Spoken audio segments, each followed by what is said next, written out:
Hi everybody and welcome back to my modeling channel. So today we're gonna build another World War II aircraft, another veteran from an Ace. So that's gonna be a Tempest Mark V flown by Pierre Clostermann, the Ace of the Free French Air Force, and the scale will be 1/72. So let's open the box and see what we have inside.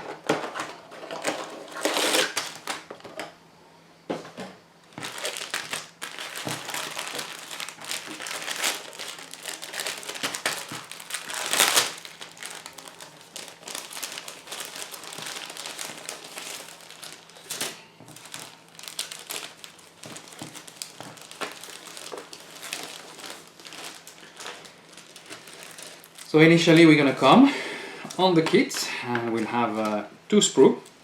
So the first one that we're gonna have is here. We have basically the wings who are made.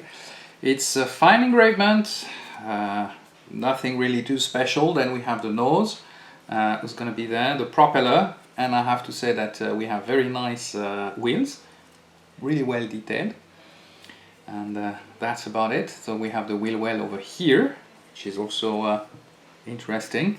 And we're gonna move on to the second part. So the second part will be mainly for the fuselage. We have some other wheels as well, so I don't know which one will be which one. You have basically the horizontal stabilizer and all the details for the cockpit and undercarriage. Not too much details, but I'm sure with a little bit of time and patience we're gonna get some pretty decent result. So let's move on now to the instruction sheet, and it seems to be a little bit more bigger than what we have. So it's an A4 booklet, I would say an A5 even. So we're gonna start with the kit description. Then we have the cockpit and small little parts. Then we're gonna move on to the wings and the fuselage. But very straightforward actually, so nothing to worry about. And we have 15 different type of numbers, and you have the possibility to do the cockpit in two parts, open or closed, which is also very nice. Now that aircraft come in three different liveries. So you have the last two planes flown by Pierre Clostermann. That's the two other one, and then this one is, as I can't read reverse, it's not really easy. I'll tell you, the first one is flown by, oh no, they are, all three of them were flown by Pierre Clostermann, but the last two ones are on the same registration, and this one was flown in 45, both of them, all of them were flown in 1945 actually, but actually I'm gonna go for the last one with this plane called Le Grand Charles, with the red nose cone and his personal insignia, which is a little bit bigger than on the second one. So look, have a quick look on the decals. Basically nothing regarding the cockpit or anything else, just the markings and all the tail numbers and the rondelle for the Royal Air Force. So enough of talking now, and let's start building.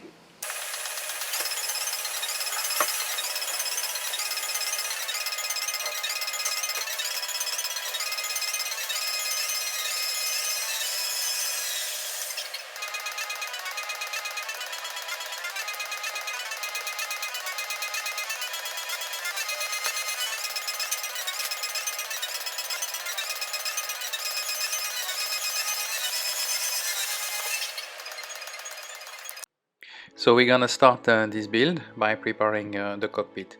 So initially I will put the parts all together, and I will use the fuselage as well, and then we're gonna start preparing the nose. But at the moment I have to put the walls, and basically then we're gonna add the sticks, and then we're gonna put the seat into the position, but with a little bit of adjustment, of course.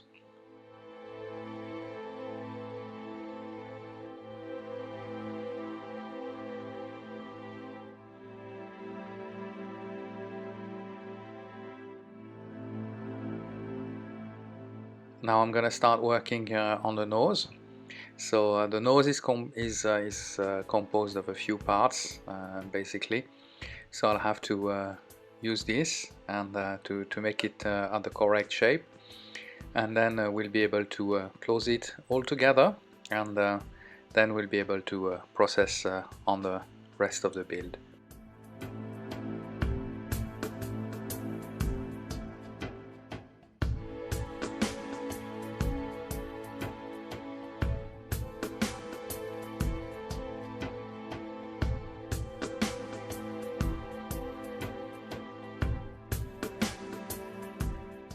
So the next part is basically preparing the wings. So initially I have to prepare the wheel well, and then we're gonna glue them on the upper side of the wing.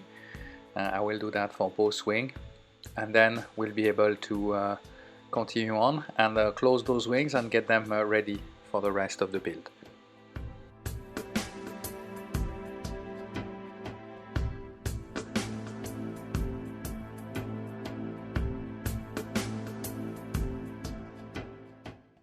So before closing the wings, I forgot to say that I have to put all the guns as well into position, and those ones are pretty simple, and there is no, I mean, they are too small to try to make an opening for the gun barrel. So once they are put into position, then we're gonna close our wings together, and we'll be able to move on.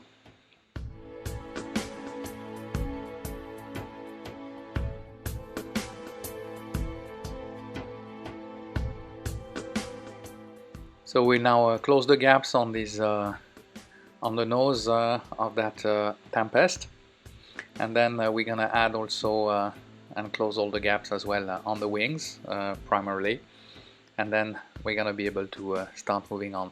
So I have to close as well some part of the wings. The wings are in few parts as well, which I didn't realize immediately, and so we're gonna close those parts as well, and then we're gonna be able to start moving on to the paint shop. So the paint booth originally is going to be that's yellow and green color, and that's going to be for the wheel well, the interior of the cockpit itself. So we're gonna do this, and I will put an overall, and then I'll be able to work out a little bit better on the finish.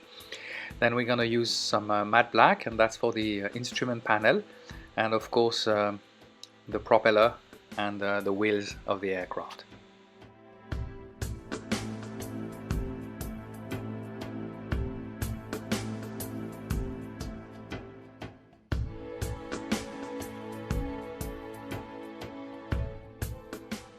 So the next part is to start painting the seat cushion, and for this I will use a mix of anthracite color, which is a dark gray, and then I'm gonna use the dry brush technique to enhance basically all the panel lines and all the lines and rivet lines in the cockpit, as well as the bottom seats, as normally, you know, the paint was chipped, so you can see easily the result, and that's gonna give a little bit more reality and deepness to the model.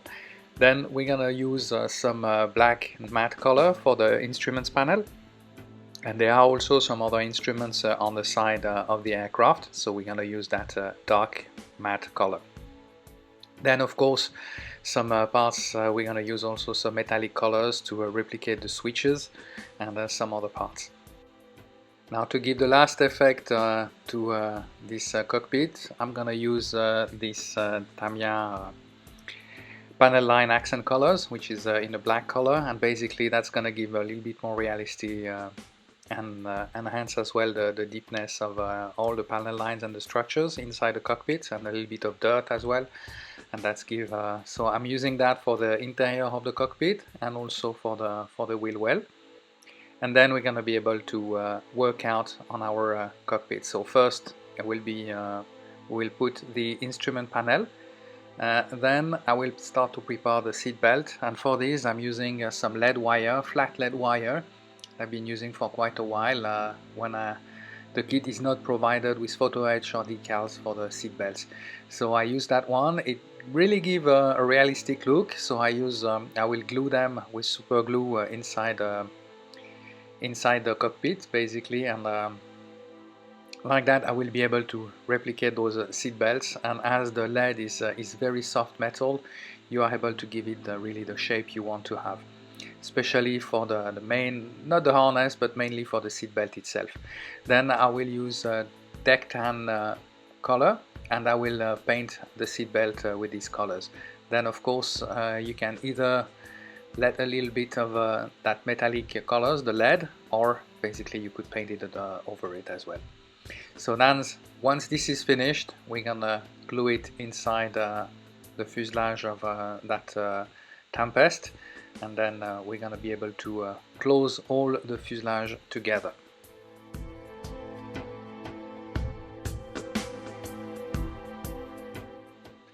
Now comes the time of closing all the gaps. So for this, of course, I'm gonna use the standard putty from Tamiya, and it's gonna go all around basically the fuselage, and there is a gap, mainly a biggest gap would be on that part toward the tail and the fuselage junction. And then of course when it's dry, we're gonna be able to sand this down to the correct shape.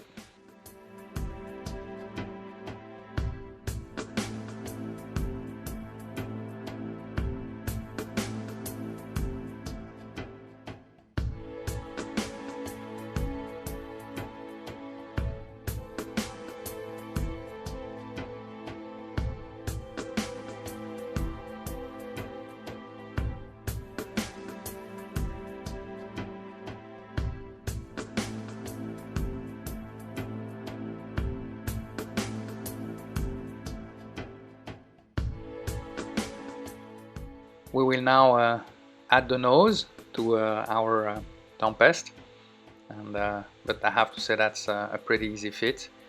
Generally speaking, the model is in a pretty good quality. Then after that, we're gonna add the wing to our fuselage, and then we're gonna have the possibility to let it dry. For that, what I was doing, as the clamp didn't work very well, I was able to use some adhesive tape. I saw later on that there was some issues with the nose because I forgot some flap or cowl, engine cowl behind the main engine. And then of course I re-glue it, and once everything was dry, well, time to go and close the gaps again with some more Tamiya putty.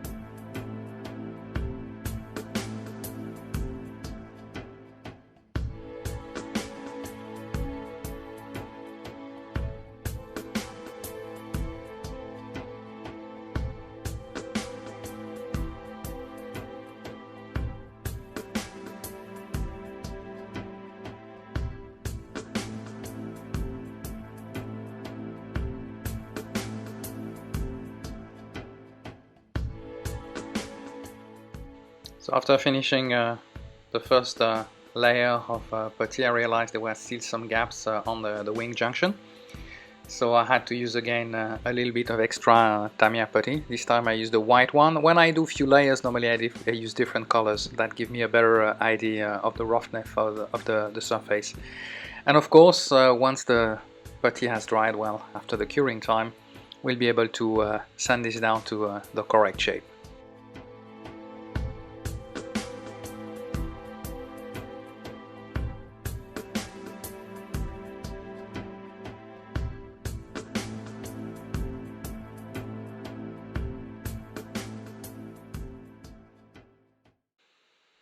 So we will now join the paint booth, and for this I'm gonna use some yellow color to paint the leading edge, as it was on the kit description. So the leading edge of those aircraft were yellow, so I'm gonna use that color. Of course I will let it cure for enough a long period, and then what I will do some pre-shading on the aircraft. So basically that's a technique who consists of using a dark color, normally black color, and basically you use very thin lines to replicate all the structure line, and that will give you some deepness when you use some clear colors basically. So I will do that on all the models, especially the bottom will be using, for the camouflage we'll use a light gray color, so that's gonna reflect very well, but also for the darker gray on that upper side of the fuselage. Of course, now I will I will protect basically my leading edge. I will use some masking tape for those yellow leading edge, and we will be able to move on to the rest of the build. So what I will do after that, I will paint and use those factory color or the yellow-green color to basically paint the interior of the gear doors, and then we're gonna paint the nose cone or the engine cone or propeller in bright red color as it was described basically in the paint scheme. So then now we are moving toward the rest, and we're gonna start moving it back to the camouflage of that Tempest. So for this part I'm using a light gray color. Basically it's a straight light gray directly from Tamiya. I don't do any mix, but for the second part, the lower part, the camouflage will be a light gray, but for this one I will cut basically 50-50 with white and light gray color. Then once the paint has been cured, we're gonna start to do our camouflage, and for this I'm using some kind of blue tack tape, and that blue tack basically will give us a nice shade basically instead of having a real straight line, and that's perfect for those camouflage. So that's the technique I use, and then of course I separate the main part with some masking tape or adhesive tape, and that will allow us to get the correct color. I've been doing that on some other aircraft as well. You can see that on some other video that I did, but I will do it most probably in the future. Then I will use an olive color, dark gray, and then I'll be able to replicate and do all the correct camouflage for that Tempest.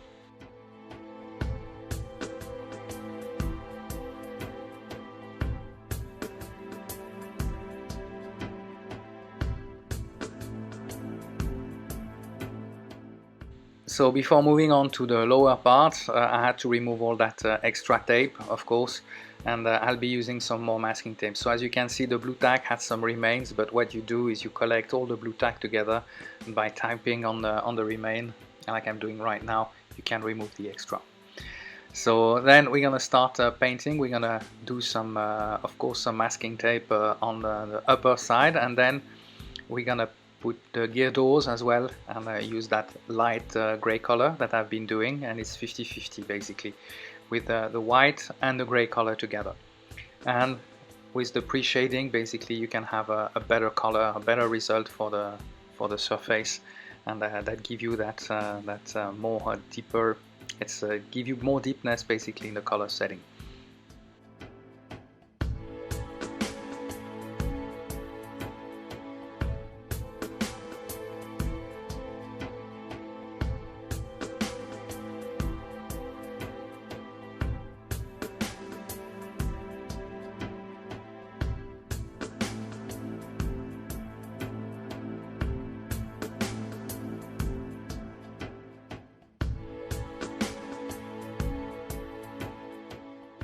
So after finishing our paint and curing time, now we are able to start decaling, and finally I found another airplane from Pierre Clostermann.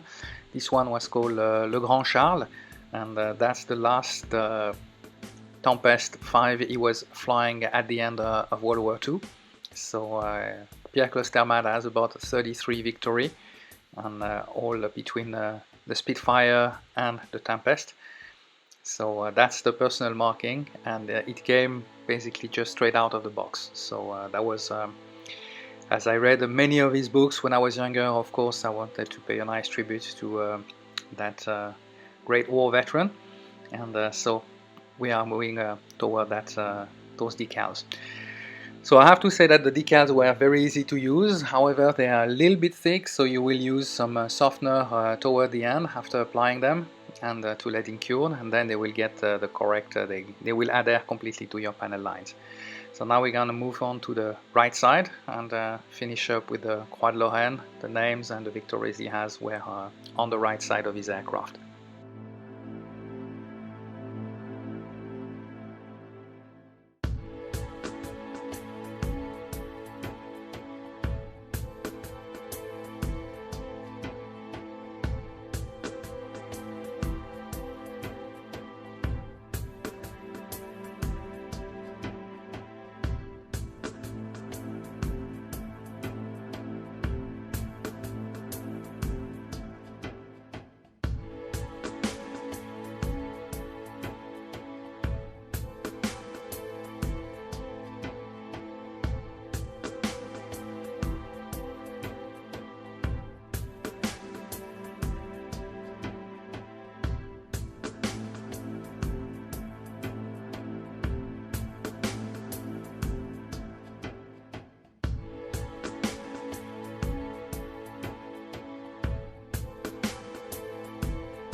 So we'll now start working on the undercarriage. So for this I use some metallic colors, and I'm gonna paint basically all the undercarriage and all the hydraulic lines as well.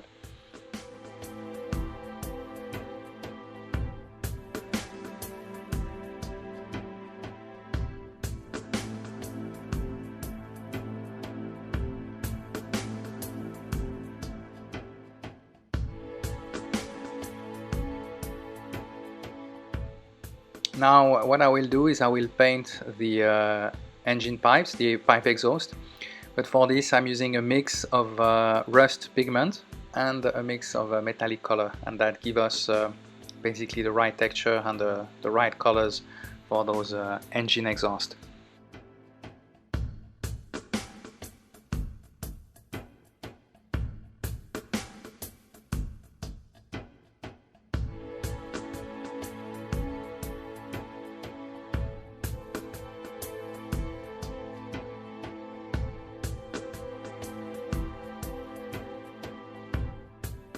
So before moving to the weathering side, now I'm applying a clear varnish on the whole surface, on the top and bottom of the aircraft.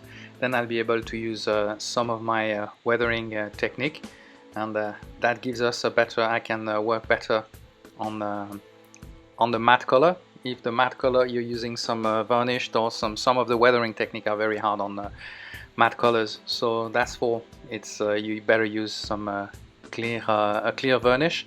Then you are able to do the technique I've been using with the pastel, and then you can remove everything easily and you don't have too much marks.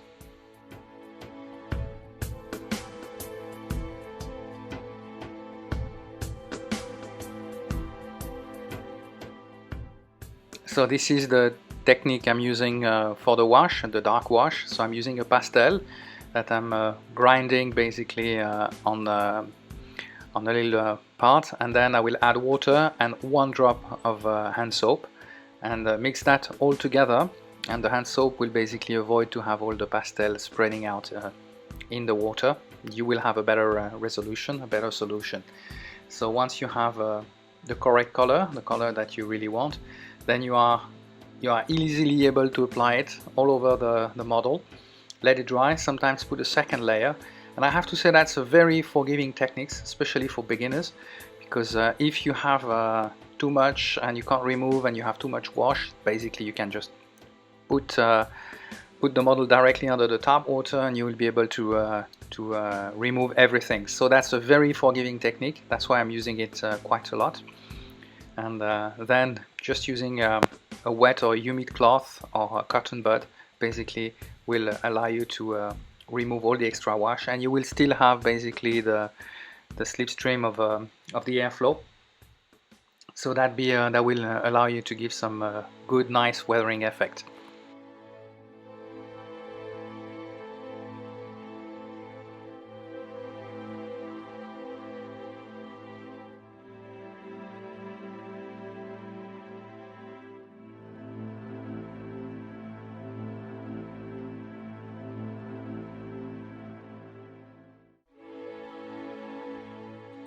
So now I'm gonna work on basically the walkway or the path on those wings, and I'm gonna basically try to replicate all the chipped paint on the leading edge as well, around the nose cone. And so for this I'm using a dry brush, as the dry brush technique as well, and sometimes I'll get a little bit too much paint, and that would allow me really quietly to give that effect of chipped paint, and I'll be able to use that. And then some other parts I will use even a smaller brush, but still using the same technique will allow me basically to get a little bit more weathering on that aircraft.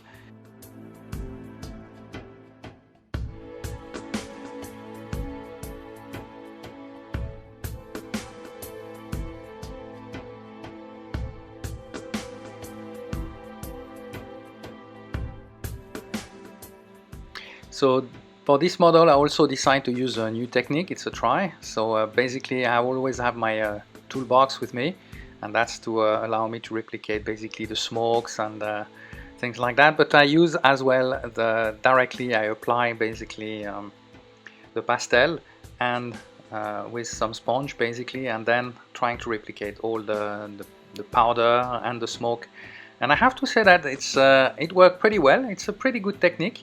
I'll have to master it a little bit more, but I'll keep working on that, because that's as you can see, it's very easy. There is it's much easier work to do, and the result is also quite good.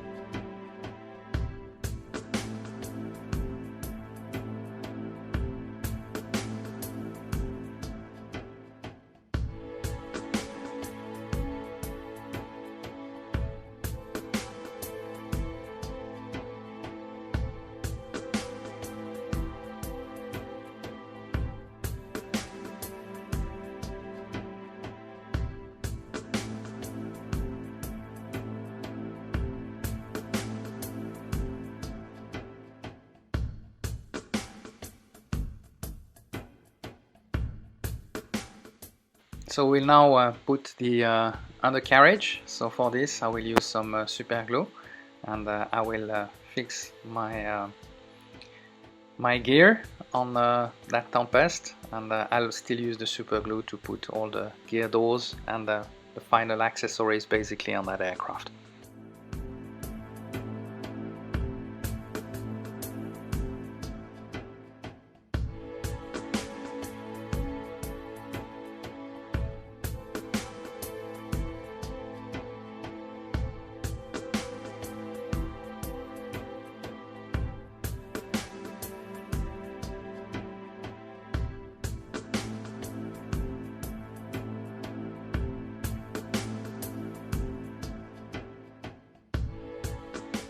And this is the final result of that Tempest V on scale 1/72 flown by Pierre Clostermann. I hope you enjoyed that build with me. If you did so, please give me a thumbs up, subscribe to my YouTube channel, and I will see you soon for another build video. Thank you for watching.